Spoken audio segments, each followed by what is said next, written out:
said, logically it made sense. You should just end your life. Why are we here? Where do we go? What's the point in life? And I don't have answers to any of these questions. All of these good deeds that you're doing, the giving up the alcohol, the praying, giving to charity, all of these things have no value unless you believe in God. Well, I don't really want to believe in God. Like, raise my hand, talking to God. If you exist, give me a sign, make it clear for me. Maybe 2015. Guys that look like me flying off to Syria, getting armed to the teeth, AK-47s. So my parents were saying, well, we don't want you to become Muslim. दोस्तों, आज मैं आपको बहुत बेहतरीन video बताने वाला हूँ कि एक नौजवान जो कि अपनी ज़िंदगी से तंग था और फिर उसने इस्लाम कबूल कर लिया और इस्लाम के साथ मोहब्बत कैसे उसकी पैदा हुई। तो आइए दोस्तों, पहले ये वीडियो देखते हैं, फिर सब बात करते हैं। Assalamu alaikum. Wa alaikum salam. Thank you, Brother Tom, for attending the invite. No, I'm glad to be here because I get asked my story a lot, but it's always nice to share because it's a nice reminder for myself as well, comparing how things were before, how things are now. It's always nice to remind myself what I've gained. Where are you from? Where did you grow up? Yeah, I'm from the UK, so I was born and raised south side of Manchester through to university, and then after university that's where things started to change really in my life.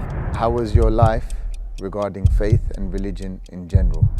I think both my parents would identify as Christian. If they had to sign like a census, they'd probably tick the Christian box, but not practicing in any way, so not going to church, only for weddings, funerals, that kind of thing. At my primary school, there was kind of a religious elements, and there was like after school clubs and summer clubs where they'd teach us the Bible, so I knew a lot of these stories and the characters from the Bible already. But then coming to secondary school, like I said, it was a very science-heavy school, and for them it was kind of a contrast, like science on one side, religion on the other, so kind of pick your side.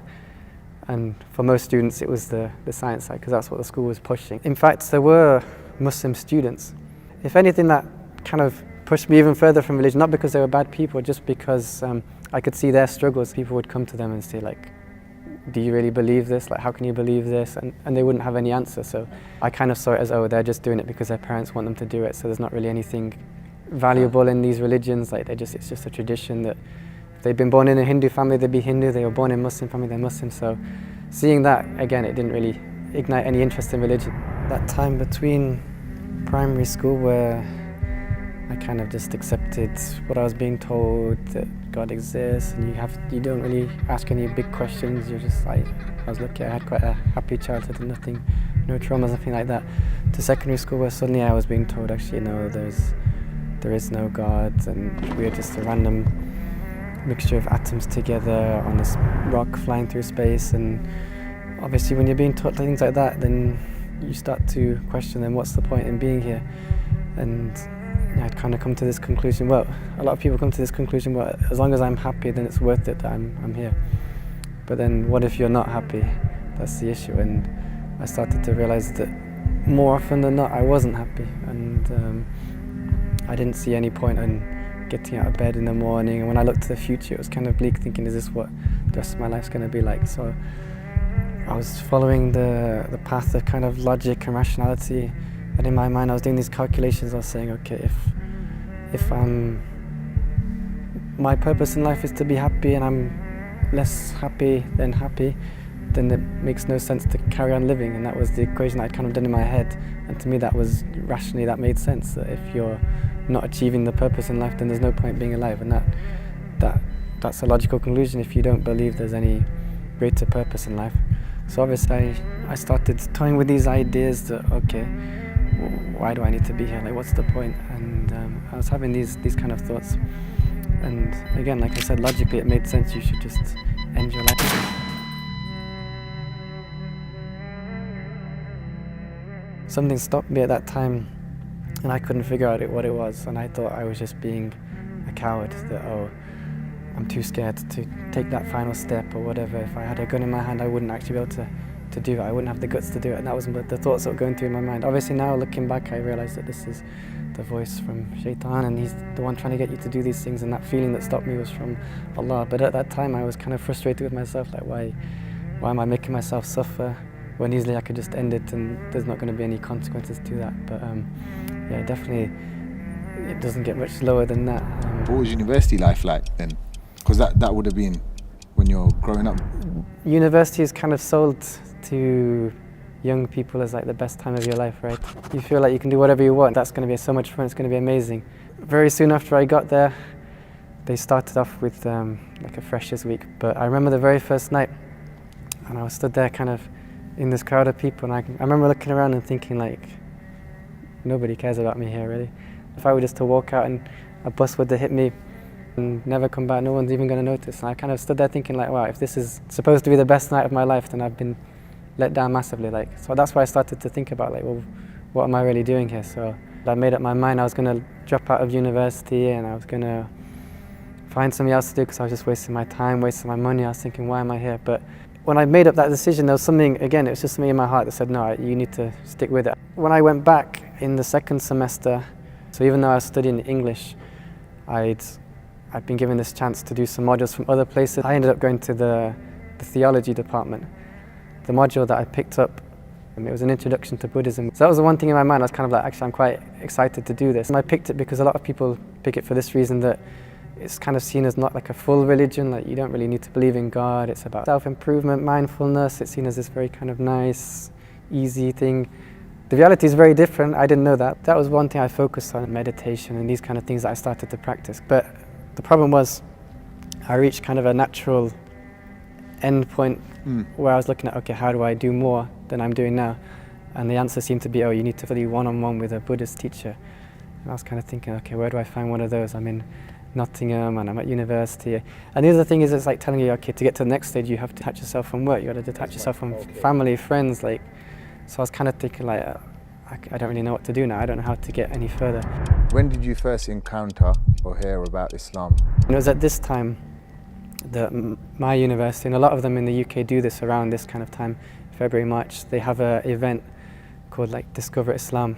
Even though I feel like I know it, I should still be kind of not so arrogant. Give it a chance, just go and listen, and then I can say, okay, I've done it, I've listened, I've given it a chance, and now I can move on. That was what I was expecting. That. So it's quite a well-known speaker, a guy called Yusuf Chambers, and he came in and he went kind of straight to the point. He's like, why are we here? Where do we go? What's the point in life? So I was sat there thinking, I don't have answers to any of these questions, so I need to kind of think about this seriously. Because even Buddhism, there is no answer. It's just kind of, don't think about it, just empty your mind, focus on the here and now. It's kind of like a challenge. What am I supposed to say to this? And after the lecture, I went out and there were some guys giving out materials and things.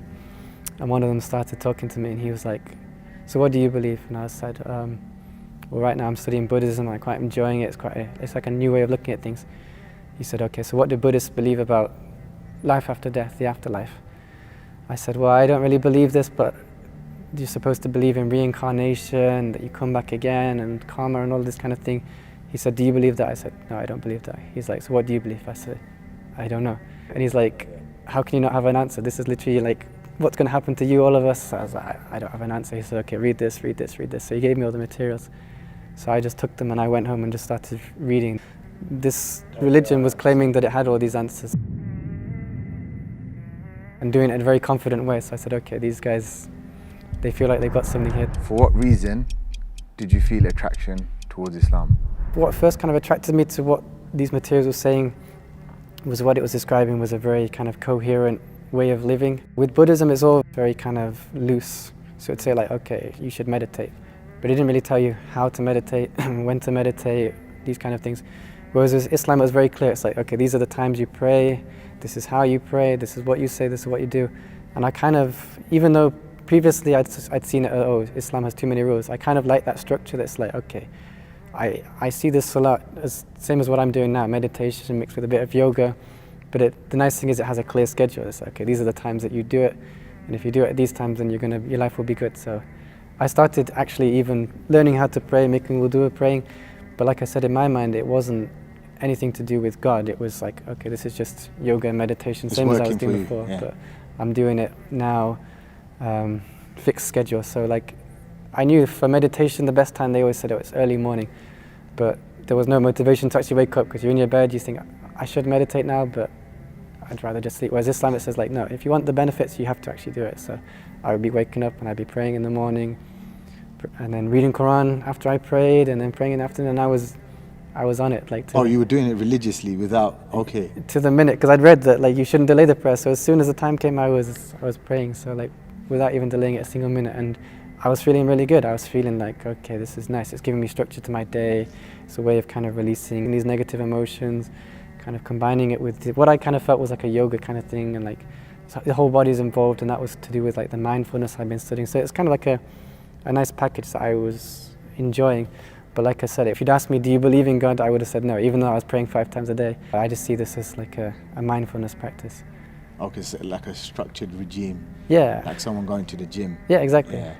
I was following these rules, and my friends saw me that I'd stopped drinking. They were asking me why. I couldn't really answer it, but I just said I don't really want to drink anymore. So a lot of these things that I saw in Islam, these rules, I started to realize, oh, they're for your benefit, not drinking and not gambling and not lying and taking care of your body and taking care of other people. So these kind of rules that people saw, they appealed to me as just like a nice guidebook to life, okay, how to live a good, clean life. So one time I came to this verse, so I didn't really know where the Quran had come from. I thought that Muhammad had written it, that's what I thought. And I thought, okay, he knows a lot. He's a very kind of good guru for life, that he knows what's good and what's bad.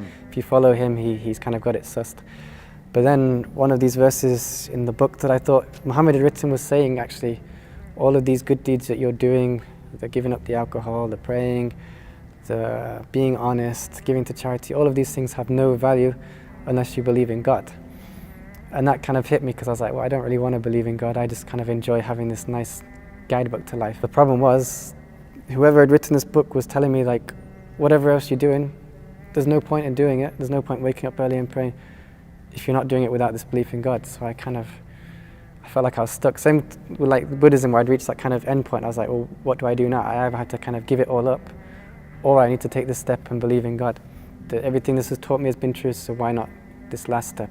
So that was kind of the first time I'd like raised my hand, because these materials were telling me, like, if you don't believe in God, but you kind of want God to show himself to you, you just raise your hands and you start having this conversation. So I did that for the first time, and I kind of remember talking to God and saying, like, okay, if you exist, then kind of give me a sign, make it clear for me, make it easy for me. And kind of step by step, I felt like, yeah, there is something there. I feel like I am kind of getting this response, obviously not verbally or whatever, but I feel like there is something there. And then from there, I felt like my prayers were improving, like, actually, oh, it's not just the meditation and yoga, there's this whole extra level that I hadn't been accessing before, that actually this is a conversation with God. And then from there, that's where my Islam journey started. How and when did you take your Shahada? Up until this point, I hadn't told anyone what I was doing, really. So I very much did it on my own. And there were a couple of reasons for that. First, I felt kind of shy that people aren't going to understand it. I can't really explain it. That was one part. And then there was another side as well, that based on the experiences I'd had with the Muslims at school, I kind of felt like these guys don't see what I see. What I've got, I felt like it was so pure, like it was a direct connection with God. And I felt this really strong connection. But I felt like what I'd seen with other Muslims, I didn't notice that connection. So I thought maybe if I go and meet these other Muslims, I might start to lose this special thing that I have, because I was just so happy that now I had a purpose in my life. I had a reason to get out of bed every morning. It was so different from my life before. So even though secondary school there was no challenges, everything was given to me, I was very lucky that whatever I asked for, my parents gave it to me. I had a good education, but I wasn't happy. So now, even though maybe there were some challenges, I felt like my life was so much better now than it was before, that I didn't even kind of register them as being challenges. So I kind of made this decision that I'm just going to do it by myself, and it's just going to be me and God, and we're just going to carry on like this. But then again, I faced the next problem, because again, reading the Quran, I came to the verse that said, okay, every Friday you have to go to the mosque, you have to pray in congregation. So again, I thought, okay, if it says I got to do it, then I got to do it, because otherwise, again, if you give up one part of it, you have to give up all of it. So I said, this week I'm going to go to the mosque. So on a Friday, my university had a prayer room. What I did, because again, I was feeling kind of shy and embarrassed about it. So I waited for everyone to go in, and then I kind of snuck in and sat right by the door. So I prayed, and then I just left. I didn't talk to anyone. And then the same thing again next week, same thing again the week after.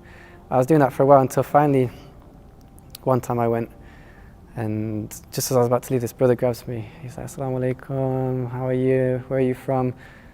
So I was trying to edge away, but he wasn't letting me go, so I started talking to him. But then it turned out this guy, he was also a revert, he was also a new Muslim just for a few months. He'd come from Hong Kong. So when I met him, I kind of thought, okay, this guy, he has the same feeling that I have, so, you know, I can kind of connect with him. Relate to him. Yeah. But then he was like, oh, come and meet the president of the Islamic Society, and he was this British Pakistani guy, so I thought, oh, maybe he's going to be like the guys I knew before, that he's not really that interested in what he's doing. So I was like, no, I'm okay, I just want to go. He said, no, you should meet him. So anyway, I met this guy, and I met some of the other brothers, And then at that point I realized actually these guys I'm meeting here, they're different from the Muslims I met at school because they've chosen to be here. No one's making them come here. Their parents are back in London or up in Scotland, wherever they're from. So no one's forcing them to come to the mosque. They're there by their own choice. And they're there because they want to be there. So again, I noticed that same thing that I saw in this other brother, that this passion for the religion, this connection to God.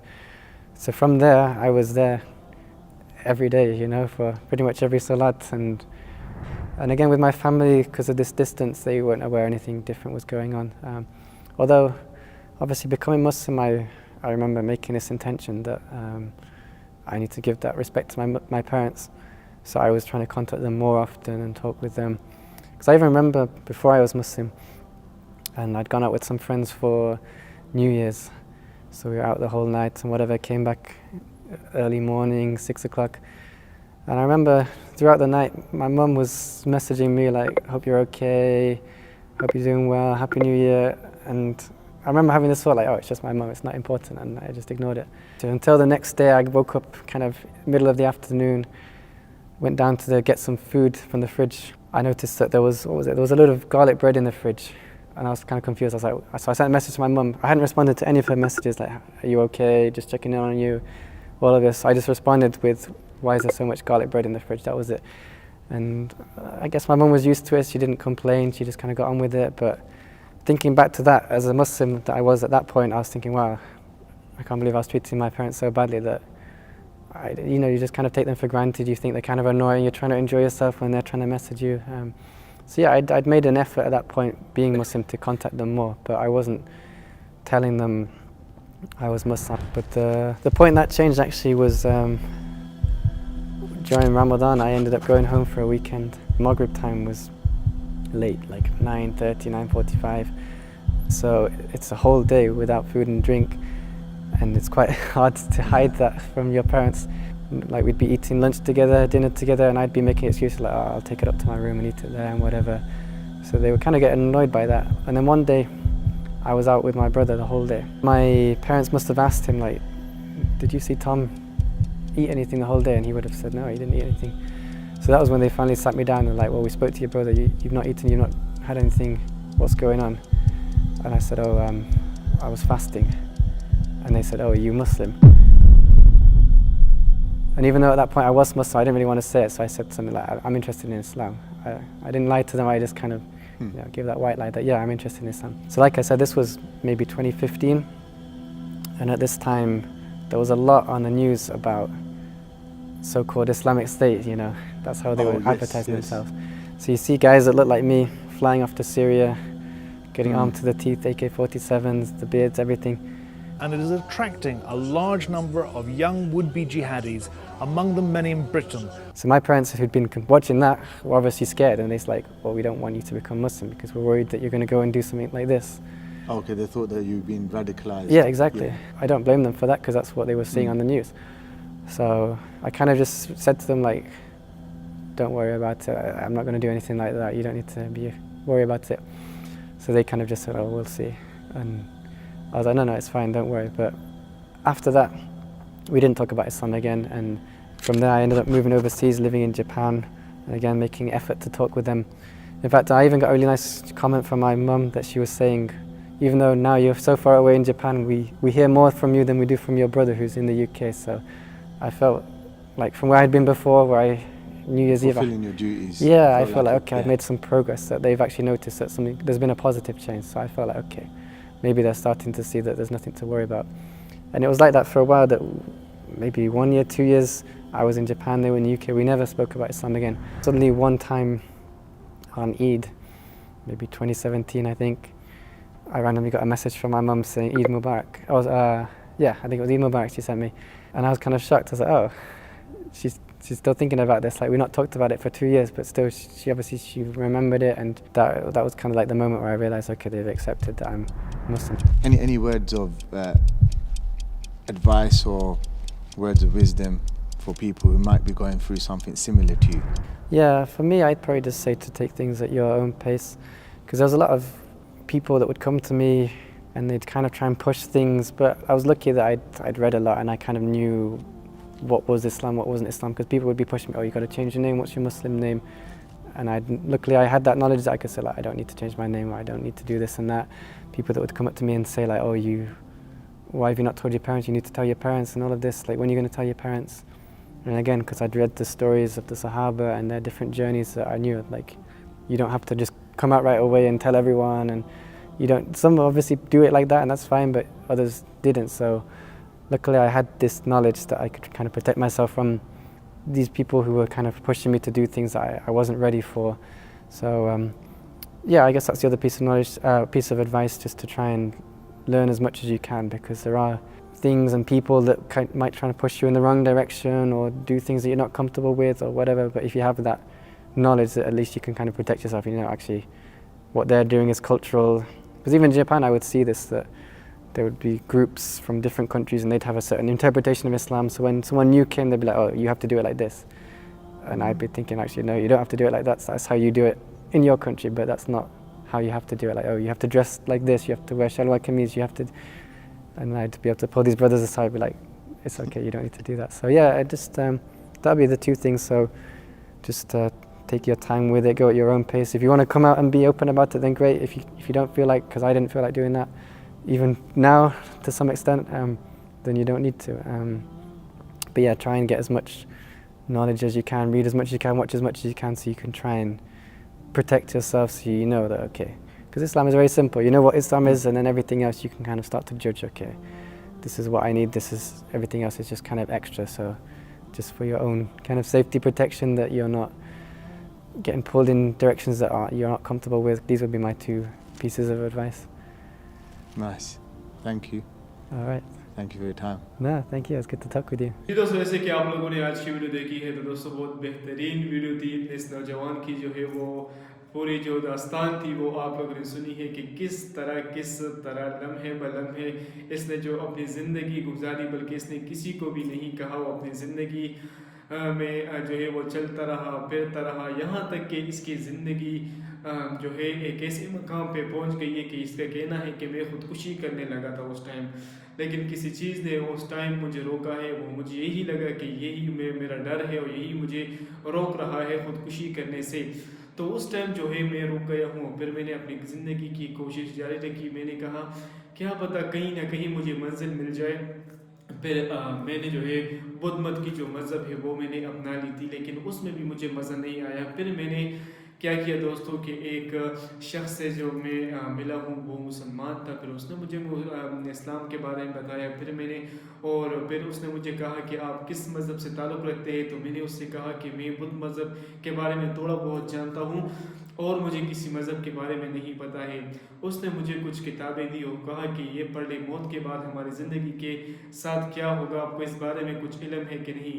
तो इसने उससे कहा कि मौत के बाद जो ज़िंदगी है उसके बारे में मुझे कुछ पता नहीं है। मैंने वो किताबें पढ़ना शुरू की और उसमें नमाज के बारे में बहुत कुछ लिखा हुआ था, बहुत कुछ मैंने पढ़ा और उस पर अमल भी किया। तब भी मुझे खुदा पे यकीन नहीं था।